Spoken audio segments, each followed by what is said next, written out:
What's going on, guys? Welcome in. I am Kadarius Washington, and this is the Women's Basketball Rundown. Now, I know I've been missing over the last couple of weeks or so, and that's because, as I've stated multiple times, I am in journalism grad school, and grad school has been on my behind as of recent. So I don't know how often I'm going to be posting on here over the next month or so. So that's why I encourage you to subscribe to this channel and click the notification bell so that you'll be notified of when I post. And also be sure to follow me on Twitter and on Blue Sky at CW Talk Sports. That's CWTALKS Sports. We got a lot to get into today, so we're going to go ahead and start with obviously the women's Final Four. Yes, folks, we have made it to the women's Final Four. We've got South Carolina taking on Texas for the fourth time this season. That's our first game, and then of course our nightcap is going to be UCLA and UConn. So I'm going to go ahead and start with South Carolina's journey to the Final Four. They put up 108 points against Tennessee Tech in the first round matchup. And then in the round of 32, as we stated when we were picking out our bracket, if you remember, the last time that they faced off against each other last season was when South Carolina blew that 20-plus point lead. And I said that South Carolina wasn't going to make that mistake again, and they didn't, as they took care of Indiana by 11, I believe, in that game. And then Maryland, that was a thriller of a game there in the Sweet 16 against the Terps, but the Gamecocks survived that one, and they were in another battle in the Elite Eight against Duke, but they pulled away from that one there, 54-50. And South Carolina has been probably the most balanced team in this field. I mean, they got their double threat in Chloe Kitts and Mylasia Fawiley. And the thing about the Gamecocks too, this is a kind of team where pretty much anybody can go off on any given night. I mean, you could have big performances by Kitts and Fawiley, but you can also have Tessa Johnson tipping in, helping out. You could have Pow hitting big shots. So this is a very balanced South Carolina team, and I know I said that after the UConn loss that South Carolina might not even make it to the Final Four. Well, all they do is just win and make people who think that they might not be as good look bad. And I didn't think South Carolina wasn't going to be good. I just said that I had concerns, but I am still concerned, though, about their size. I mean, we've got the other teams with big players, but South Carolina, I still have issues with the size. But throughout the season and, of course, throughout the tournament, they've been playing so well, like it doesn't really even matter. But nevertheless, South Carolina, once again, back in the Final Four, and they're going to be taking on Texas, who put up 105 points against William and Mary, one of the 7-5-7 teams in this field. And then they had Illinois. They took care of them, and then taking care of Tennessee, and then TCU pretty handily in the Elite Eight, led by, of course, the SEC Player of the Year, Madison Booker, who's been averaging 19 points and 8 rebounds along with 2 steals a game as far as the NCAA tournament is concerned. And then Rory Harmon, she had a pretty big game too in the Elite Eight, having 13 points, and was pretty emotional in the post-game situation there. And Kyla Oldacre has been someone who I've been watching too. Listen, I believe that if Oldacre can stay out of foul trouble, because she has had some games where she's been in foul trouble early, but seeing her in the paint, I think she could have she can make a little noise in the paint as far as that's concerned in the game too. And then when Ntenda had a big game against Illinois too, and then had 19 points in that round of 32 matchup. But, I mean, she's been pretty quiet as far as the scoring is concerned in the later rounds. So this is the fourth meeting this season between South Carolina and Texas. They first met in January, and South Carolina won that matchup 67-50. And then they met again on Super Bowl Sunday, and that was when Texas won the matchup by 4, and that one 66-62. And then South Carolina took care of Texas pretty easily in the SEC championship game about a little less than a month ago. And so, listen, this is like I said, it's their fourth meeting. It's the sixth in the Dawn Staley era, and South Carolina is 4-1 since 2016 against Texas. So this is going to be, I really don't have a lot of high expectations for Texas in this matchup, but it's going to be something to watch as we go forward here in the Final Four. And then, of course, you have the second game, which is UCLA and UConn. UCLA, their journey to the Final Four was through Southern and then Richmond and then taking down Ole Miss in the Sweet 16 and then LSU in the Elite Eight.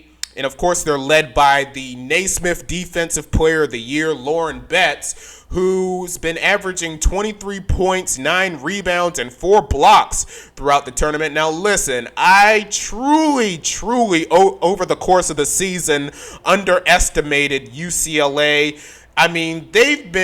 They have definitely been proving their salt throughout the Big Ten championship and, of course, the NCAA tournament. They've been a really good team throughout this thing, and I've enjoyed what I've seen out of them. And of course, Gabriela Jaquez hitting some big shots in the LSU game, so that's a good job there as far as UCLA is concerned. And then you've got UConn. The only 2 seed in either the men or the women's fields who have found their way into the Final Four. They put up 103 points, absolutely destroyed Arkansas State in the first round. They destroyed South Dakota State. They've been destroying everybody. They destroyed South Dakota State in the round of 32, defeating Oklahoma in the Sweet 16, sending them back to the city of Norman. If you remember the Aaliyah Chavez situation there with the number 1 recruit. And then you've got USC. They took them down in the Elite Eight matchup there. A shorthanded, unfortunately, USC there. And it was a shame that we didn't get JuJu Watkins against Paige Beckers in the matchup. We'll touch on that a little more later on. But UConn, led by their triple threat in Paige Beckers, Azzi Fudd, and Sarah Strong. Now, listen, Sarah Strong, my goodness, she has been absolutely incredible in this thing. Now, Azzi Fudd, she didn't play well in the USC game, but she's definitely hit some shots there as far as UConn is concerned. And then Paige Beckers, who has been absolutely phenomenal in the NCAA tournament, definitely proving why she is the projected number 1 overall pick in the WNBA draft coming up next week, if you can believe that. And then, of course, you got Caitlin Chen, the senior, who's been playing extremely well, along with KK Arnold, as far as UConn's situation is concerned. And this is their 3rd meeting in the last 4 seasons and their 9th overall. They met in December of 2021, where UConn won that one 71-61. And then UCLA won the second matchup in November of 2023, 78-67. And I believe both of those games were neutral site games. And UConn is actually 7-1 all time since going back to the 98-99 season. And of course, as you know, the last matchup was UCLA's sole win as far as the series is concerned. And also, you might remember for my bracket, I also picked the Final Four correctly, so that's a good job by me there. I picked UCLA and then UConn in the first matchup, and then South Carolina and Texas, so that's a good job there. And so I'm going to go ahead and say this UCLA-UConn matchup is going to be an absolute battle, of course, with Lauren Betts doing everything she does in the paint. But I think UConn is the better team in this matchup. So I'm going to go ahead and pick UConn to win, and then South Carolina and Texas. Like I said, I have literally no expectations for Texas in this matchup, so I'm going to go ahead and pick South Carolina to win that one. And should that be the case, we would get UConn and South Carolina for the second time this season. And a little interesting note here, we would get South Carolina and Texas for the second time in the national championship in the last 3 seasons. And South Carolina actually won 5 of the last 7 meetings against UConn, including the 2022 championship game. And of course, if you remember, the last time they met, UConn absolutely destroyed them, as I mentioned earlier on, 87-58, and that game was at Colonial Life Arena. Now, a little interesting thing here about Dawn Staley, and I mentioned this a couple of shows ago. Dawn Staley has not lost to a team twice in the same season since 2019, and 2 teams did it that year. That was the, ironically enough, Vic Schaefer-led Mississippi State team, and then the Kim Mulkey-led Baylor team as far as that situation is concerned. And as I've been saying throughout this women's basketball season, I picked UConn to win before the season started, and so far they have not lost yet, so I'm going to still pick UConn to cut down the nets on Sunday afternoon, because like I said, South Carolina, I mean, number one, they've been playing so well that it doesn't really matter, but they don't really, for starters, they don't have that bona fide star player like Texas does, to their credit, with Madison Booker, and of course UConn with Beckers and UCLA with Betts. And another thing, the size issue worries me.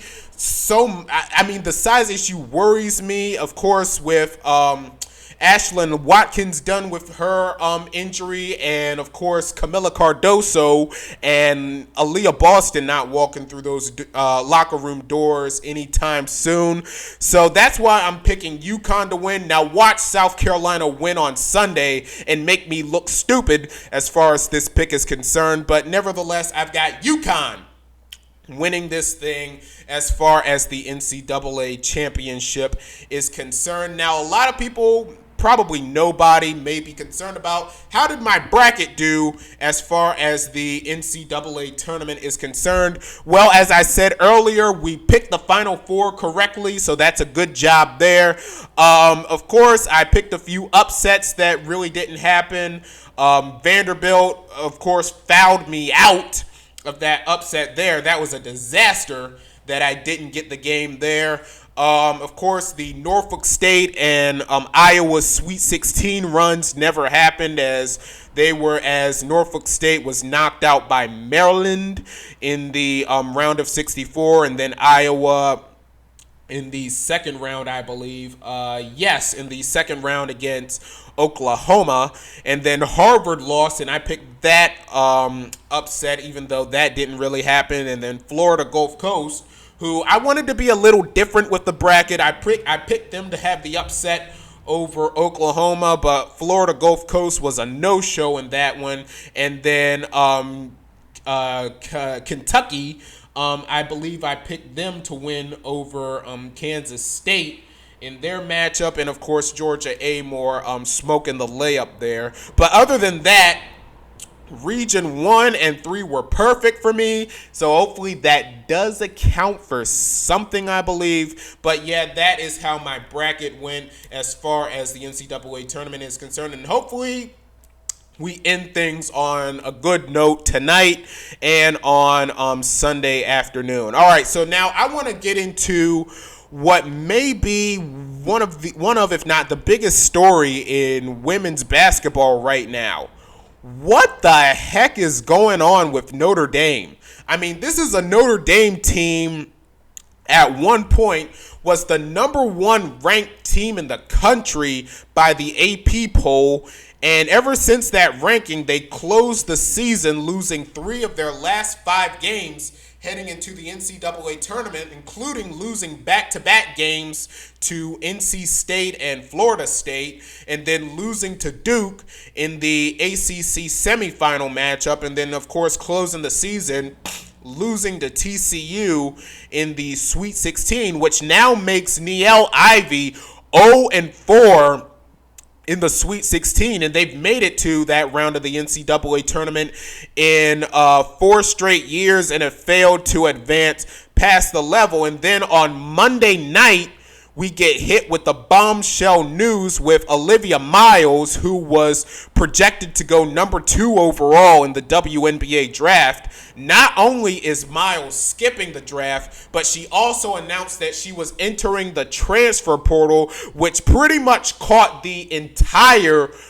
just about the entire anyway, women's basketball fan base off guard. Now listen, I figured that Miles was going to declare, and obviously that wasn't going to be the case, and if she didn't declare, that she would go back to Notre Dame, but apparently now that's not going to be the case, as she is now in the transfer portal. And Notre Dame's got a little bit of a situation on their hands too, as they're preparing to say goodbye to Sonia Citron, along with fifth-year seniors Laitu King, Maddie Westbeld, and Liza Carlin. And then you've got in the transfer portal Olivia Miles, Kate Koval, and Emily Risch.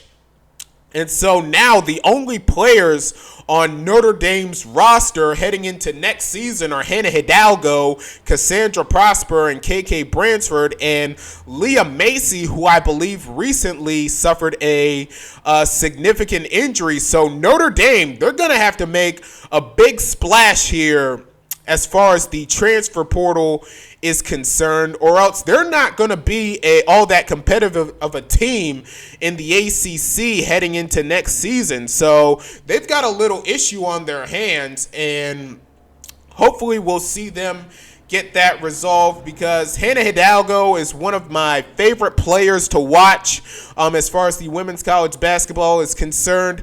But, I mean, she's got to have some help here, and it's not looking really good as far as Notre Dame is concerned. And also, I want to get into another big story here, and it's a very unfortunate one with JuJu Watkins. As you see, I got my JuJu Watkins Nike shirt on, if you can see it, with the number 12 and everything. And unfortunately, I believe in the second round matchup, JuJu Watkins went down with the torn ACL, and unfortunately was her tournament ended, and she's probably going to miss a significant piece if she doesn't redshirt as far as next season is concerned. And that's very unfortunate, not just for USC, but for women's college basketball as a whole, because we were treated with several big names, of course, with Caitlin Clark and Paige Beckers, and JuJu Watkins. She was gonna be the star of women's basketball as far as next season is concerned. And now women's basketball, they don't really have much of a box office star, unfortunately. And of course, you have Flau'jae Johnson, and if you want to put her up in that category, I guess you could there. But other than that, they don't really have a big star. And it was really unfortunate, because USC was Southern California was scheduled to play South Carolina in that home and home neutral site, those games next year and in the 2026 season, and they were billing JuJu Watkins in the matchup, and now they're not going to have JuJu Watkins there. So that is going to be very, very, very unfortunate for USC. And USC also has another situation on their hands with players leaving, as they're preparing to say goodbye to Kiki Iriafen, Rhea Marshall, and Clarence Akinwafo, who are graduating. And you've got now Avery Howell, Aaliyah Gales, and Dominique Darius in the transfer portal too. And I saw this earlier today too, that USC is going to be entering the season with only 2 of their top 7 scorers, one of them being I believe, can't think of the girl's name. Kennedy Smith, the freshman, turning into the sophomore, and then, of course, JuJu Watkins, of course, being out with the injury, unfortunately. So that's going to be a little bit of a situation for SoCal, and they're another team who's probably going to need to make a splash in the portal in order to be competitive in the Big Ten Conference as far as that's concerned. And as far as the portal is concerned, some names to watch here. Of course, we had Jada Williams from Arizona who committed to Iowa State, which is an incredible pickup for the Cyclones. It gives Audie Crooks some help there as far as that situation is concerned. But some other players to watch, obviously, you've got Olivia Miles, you've got Tanaya Latson, who was the leading scorer in the nation this past year, and then you've got Cottie McMahon, leaving Ohio State. You've got Nyla Harris, who I actually enjoyed watching at Louisville, so I'm interested to see where she ends up. And then we get Lastir Poa for her last year of eligibility from LSU. And then Aaliyah Gales, who is an incredible story. If you have not seen that little documentary on Aaliyah Gales on ESPN, I believe that was an E60 if I'm not mistaken, you definitely need to watch that. And then Aaliyah Guyton, who I actually enjoyed watching at Iowa. That was kind of a shock, that for me anyway, that she was entering the transfer portal. So she's going to be someone to watch there. And then yesterday we get the news that Flau'jae Johnson, who was actually eligible to go into the draft this year, she announced that she's returning to LSU for her senior season. And of course, we get the news of Azzi Fudd returning for her extra year of eligibility at UConn. So look at these names here for 2026 as far as the draft is concerned. These are some draft eligible players for the next draft, and this is Lauren Betts and Kiki Rice out of UCLA. Then you got Tanaya Latson, and then you've got Flau'jae Johnson, and then from LSU, and then you've got Chloe Kitts and Ashlyn Watkins from South Carolina, and then you got Azzi Fudd as far as UConn is concerned.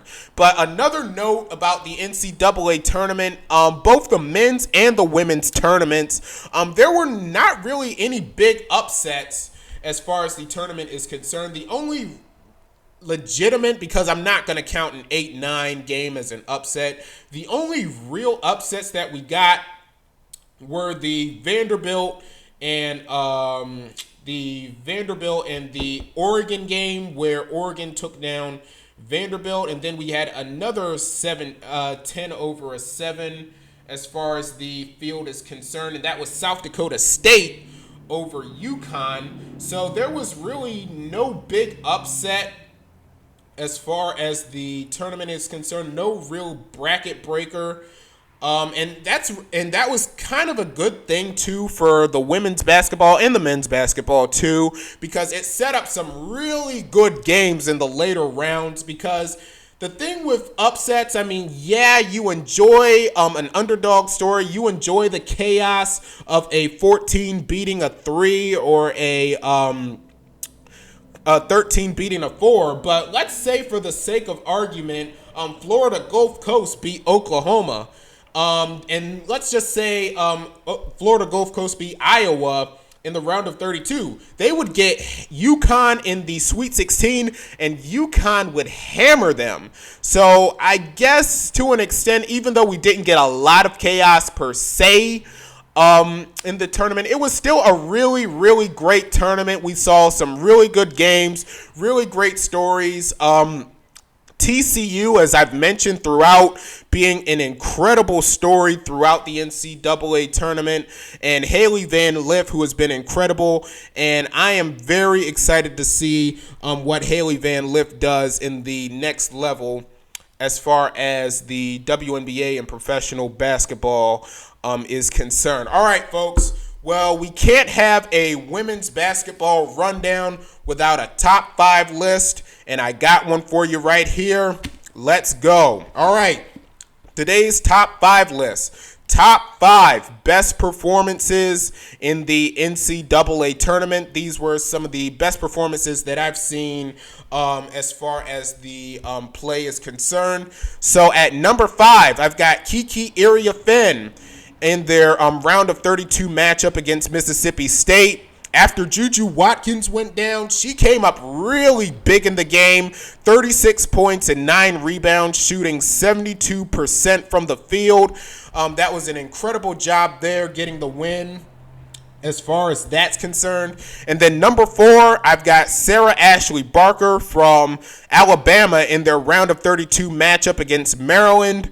45 points, 8 rebounds, 68% from the field, and 4 for 6 from 3. Now Alabama did lose the game, but that was an incredible performance nonetheless by Sarah Ashley Barker from Alabama. And then number 3, I've got Anissa Morrow in LSU Sweet 16 game against NC State. 30 points and 19 rebounds in the game. Now listen, folks, Anissa Morrow is going to be a great player in the WNBA. She is going to be an incredible player, and I believe that this season she's going to be in the mix for Rookie of the Year, and hopefully we get more of a legitimate competition in the Rookie of the Year race in the WNBA this year compared to last year when literally everybody knew who was going to win it. So hopefully we get a little bit more competition for the race. But I think Anissa Morrow is going to be an absolutely phenomenal player in the WNBA. And number 2, I've got Paige Beckers in UConn Sweet 16 matchup against Oklahoma. 40 points. 59% from the field and 6 for 8 from 3. She went absolutely nuts in the game. She set a career high a couple of different instances throughout the Big East tournament and the NCAA tournament. She had I believe she had 3 straight 30 pieces heading into the Final Four. So that was an incredible job by Beckers. And my number 1 best performance of the NCAA tournament, Lauren Betts in their Sweet 16 matchup against Ole Miss. 31 points and 10 rebounds. And here's the eye-popping stat. 15 for 16 from the field. That's a 94% percentage. Lauren Betts has been so impactful throughout the NCAA tournament on both sides of the ball. And that, my friends, is my best performance from the NCAA tournament. And that is my top 5 list for the women's basketball rundown on today. And a little WNBA note before we sign off here. Alina Deladon announced her retirement earlier today. She's a 2-time WNBA MVP. She won the 2019 championship with the Mystics, spent her entire career in Washington. The 2013 Rookie of the Year, coming off being the 2nd overall pick. 7-time All-Star, 4-time All WNBA first team, and the only player in WNBA history to register a 50-40-90 season, shooting 50% from the field, 40% from 3, and a 90% free throw percentage. An incredible career by Alina Deladon. She's going to get into the Hall of Fame, and that is a wonderful spot there as far as that's concerned. And folks, it is crazy. We are literally a week away from the WNBA draft. I will definitely try to come on here and give you some analysis. Well, not just from the championship game. I'm going to try to be back for the championship game and then for the draft as far as that's concerned. Well, friends, that will do it for the women's basketball rundown. Once again, be sure to like, comment, and subscribe. And be sure to follow me on Twitter and on Blue Sky at CW Talk Sports. That's CWTALKS Sports. And I will see y'all the next time. Peace.